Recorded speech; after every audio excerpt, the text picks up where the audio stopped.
Salam sepak bola, teman-teman netizen atau warganet yang saya hormati semuanya. Welcome back ke konten terbaru dari channel YouTube Triple B. Dan di konten terbaru hari ini, sudah jelas dan pasti, saya ingin membahas tentang Persib Bandung yang berhasil menjadi juara dari Liga 1 musim ini, sehingga Persib Bandung mencetak sejarah sebagai klub kedua setelah Bali United yang sebelumnya berhasil menjadi juara 2 kali secara berturut-turut dari Liga 1 alias back-to-back champions. Dan selain itu, saya juga ingin membahas secara singkat saja pertandingan antara Persik Kediri versus Persebaya Surabaya yang berakhir dengan hasil imbang 3-3 kemarin sore.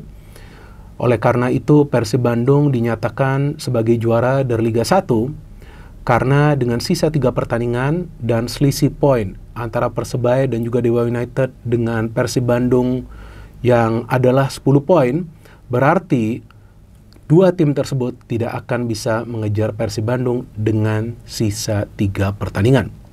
Oleh karena itu, apa yang dikatakan oleh Boyan Hodak di sesi konferensi pers setelah Persib Bandung kalah melawan Maluku United ternyata terrealisasi, teman-teman.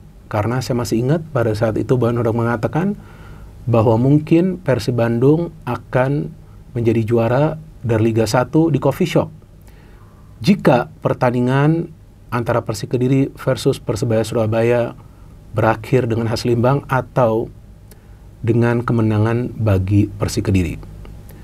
Dan hal seperti ini, teman-teman, sangat langka di dunia sepak bola. Artinya jarang banget ada sebuah tim itu dinyatakan menjadi juara pada saat para pemainnya belum juga menendang bola. Jadi memang ini adalah sesuatu yang spesial tentunya bagi manajemen dari Persib Bandung, jajaran pelatih, para pemain mereka, dan tentunya kalian yang merupakan supporter dari Persib Bandung. Karena yang perlu kita ingat, bahwa Persib Bandung menjadi juara back to back, ini kan keren ya istilahnya, back to back champions. B2B, bukan triple B loh. Ya, jadi jangan salah. B2B, ada 2 di tengah B. Kalau channel ini kan Triple B, jadi beda ya. Tapi selalu saya katakan, Triple B itu singkatan dari bola Bung Binder. Ya, bukan artinya Bung Binder Bobotoh. Karena saya selalu mengatakan bahwa Bung Binder bukan Bobotoh. Tapi it's okay lah. Saya juga berterima kasih kepada teman-teman yang merupakan fans dari Persib Bandung yang support channel ini. Karena di channel ini, teman-teman, ini jujur saya mengatakan, saya bahkan berani bersumpah, saya tidak akan berbohong. Kalau memang baik, saya akan mengatakan baik. Kalau memang jelek, saya akan mengatakan jelek. Tapi saya akan memakai kata-kata yang sopan. Karena memang seorang pengamat harus seperti itu. Buat apa saya menyenangkan kalian? Saya bukan tipe pengamat seperti itu. Saya harus mengatakan secara fair. Maka itu, saya berterima kasih juga kepada teman-teman yang merupakan fans dari Persib. Yang kalau saya rasakan, ini kan saya yang rasakan, saya nggak tahu yang lain seperti apa.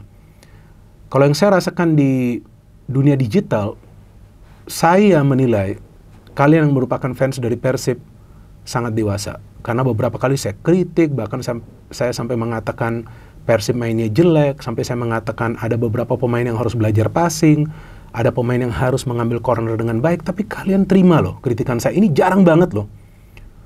Benar, sumpah loh, jarang banget loh. Biasanya saya diserang loh. Jadi saya terkesan banget dengan kalian yang merupakan supporter dari Persib, dan saya harapkan tetap seperti ini. Dan yang selalu saya himbau, jaga ketertiban pada saat nonton di stadion. Karena ya sekarang kalian lihat, tim kalian ini lagi hebat.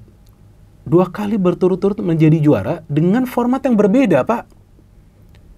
Kalau formatnya sama, ya oke, karena formatnya sama. Ini formatnya berbeda. Jadi mereka yang mengatakan bahwa Persib tidak akan bisa menjadi juara dari Liga 1 atau Liga Indonesia tanpa adanya sistem turnamen, ternyata kan kita lihat sekarang, ya kan, beda kan semuanya kan, kejadiannya kan, bahwa Persib bisa juga menjadi juara dengan sistem full competition. Dan keberhasilan ini adalah karena manajemen dari Persib sehat, jajaran pelatihnya bagus, para pemainnya fight di atas lapangan, supporter tentu mendukung. Ya kalau ada kritikan wajar, ya, wajar sekali. Kalau Persib mainnya jelek, wajar kalian kritik, tapi kata-katanya, Pak, harus sopan, Pak. Ya kan, jangan pakai kata-kata kasar. Kita gak boleh seperti itu. Karena manajemen dari klub yang kalian support ini sangat profesional. Saya tidak mengenal ya siapapun dari manajemen Persib ya. Jadi jangan kalian kira nih saya lagi di endorse nih, gak ada. Bahkan beberapa kali saya juga mengkritisi manajemen dari Persib. Jadi gak ada. Saya gak kenal dan saya gak ada hubungan sama sekali.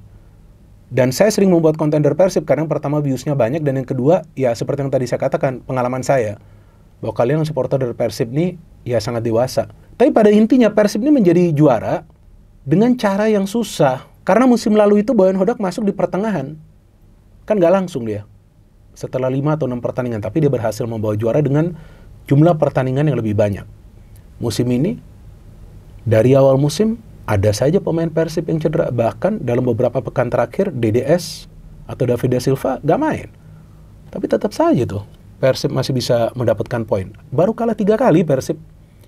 Tim yang paling sedikit kalah. Oke, sebelum saya membahas lebih lanjut tentang Persib, ya fairnya saya juga ingin membahas dong pertandingan antara Persik versus Persebaya yang kebetulan saya nobar.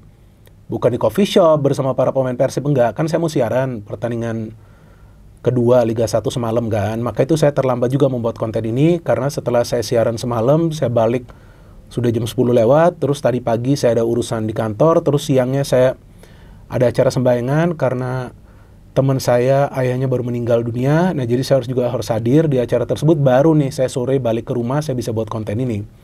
Jadi saya nobar itu di tempat kita siaran di SCTV Tower itu ya, kita siaran. Dan saya lihat sebetulnya ini Persebaya seharusnya menang. Saya jujur lah mengatakan bagus mainnya.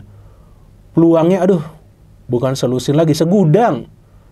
Peluangnya itu segudang, tapi inilah kelemahan dari Persebaya. Jika teman-teman masih ingat, sebenarnya Persebaya sudah leading kan di awal musim itu. Persib itu ketinggalan jauh, kalau nggak salah sempat 12 poin atau 11 poin.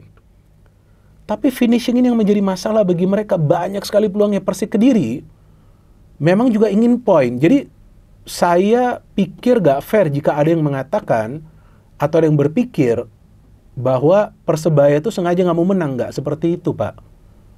Nggak seperti itu. Karena Persik Kediri itu ngotot mainnya. Kenapa? Karena mereka juga ingin mendapatkan poin agar mereka tidak terdegradasi. Mereka juga belum selamat. Jadi itu pertandingan yang fair.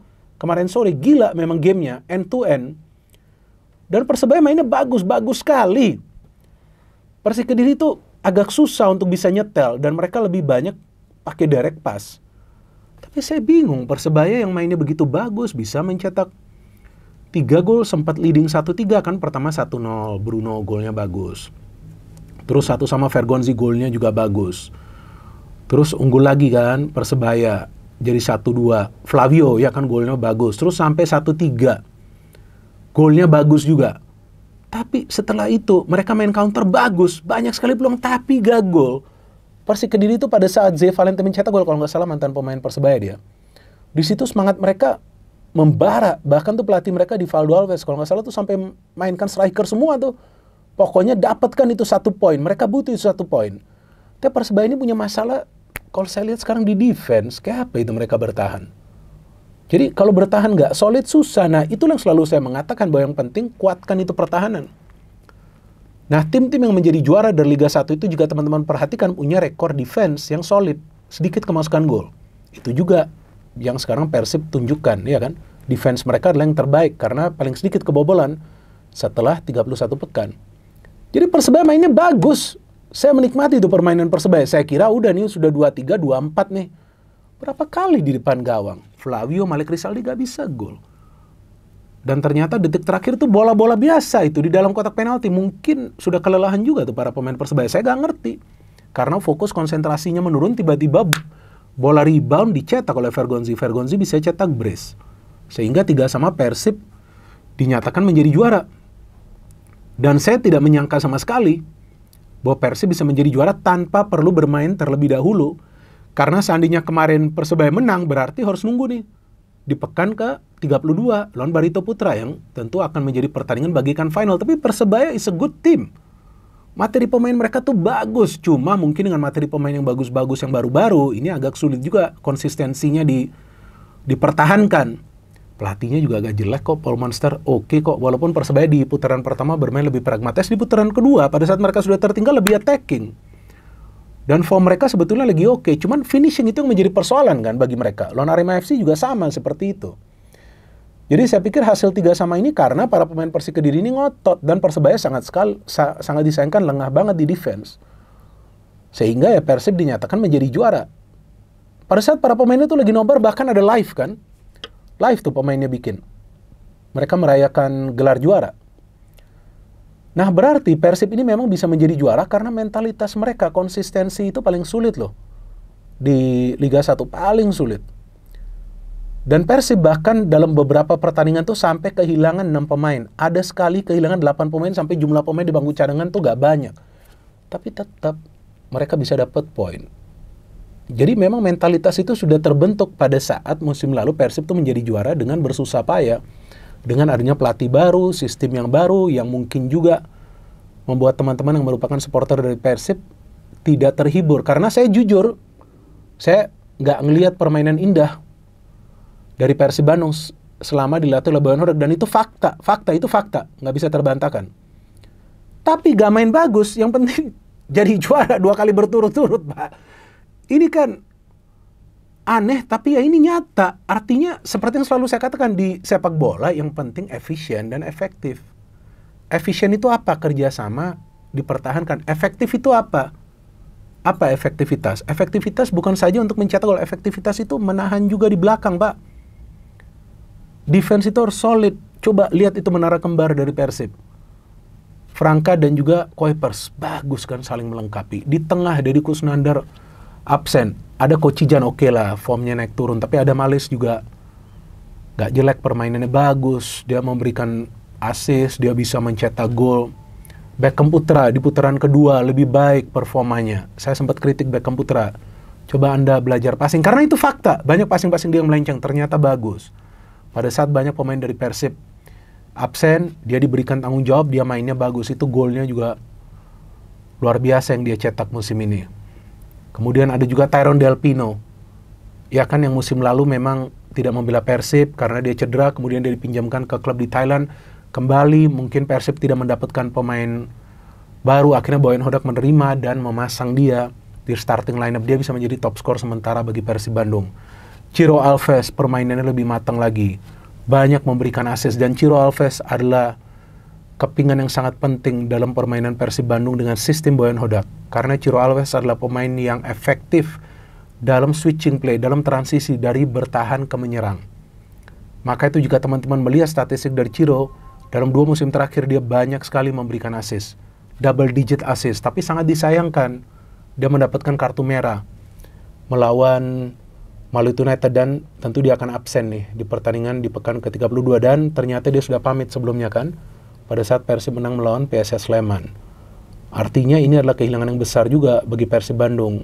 Tanpa Ciro Alves, ya artinya mereka harus mendapatkan pemain yang lebih baik lagi. Ciro ini juga pemain yang penting bersama David da Silva. Ini luar biasa, ini duet kan. Jadi sebelumnya David da Silva gabung, terus baru kemudian Ciro, Tyrone sekarang bagus. Nah, kita juga gak tahu siapa saja pemain yang akan dilepas oleh manajemen. Dan saya pikir jika manajemen pun melepas pemain, mungkin ada upaya regenerasi, mendatangkan pemain-pemain yang berbeda, dan tentu yang harus dicari adalah pemain grade A agar Persib bisa mempertahankan konsistensi mereka bermain di Liga 1 dan tentunya juga untuk kompetisi Asia. Apalagi sekarang sudah juara 2 kali di Liga 1, tentu targetnya adalah agar bisa mempertahankan gelar, tapi selain itu juga kompetisi Asia juga sangat penting. Dan kalau menurut saya ini sinergi yang baik antar manajemen, pelatih, pemain, dan supporter, ini yang perlu dipertahankan. Dan tentunya kita bisa melihat bahwa Persib Bandung menjadi role model, menjadi contoh bagi klub-klub lainnya. Artinya pada saat manajemennya sehat, para pemain fight di atas lapangan, supporter oke lah, kalau mau kritik silakan kritik. Artinya ini juga semacam tuntutan juga kepada para pemain. Pada saat manajemen sehat, gaji lancar, ya performa harus bagus. Ya dong, wajar dong, performa harus bagus di atas lapangan. Gak harus selalu menang, tapi fight. Dan itu yang dilakukan oleh para pemain Persib. Nah, sampai di sini saja teman-teman saya bisa memberikan penjelasan, karena sebelumnya juga saya banyak sudah membuat konten tentang Persib. Tapi rencananya besok saya akan membuat podcast dengan narasumber yang merupakan fan dari Persib yang juga sangat kenal dengan Persib Bandung. Nah, itu besok, dan rencana saya akan upload podcast tersebut agak malaman karena narasumber yang akan datang besok akan datang sore, kira-kira jam 4 sore. Oke, di sini saja, dan saya melalui konten ini juga ingin mengucapkan selamat kepada teman-teman yang merupakan fans dari Persib, karena klub yang kalian dukung berhasil menjadi juara 2 kali secara berturut-turut, alias back-to-back champions, dan juga membuat sejarah. No hate, no politics, only football. Salam sepak bola.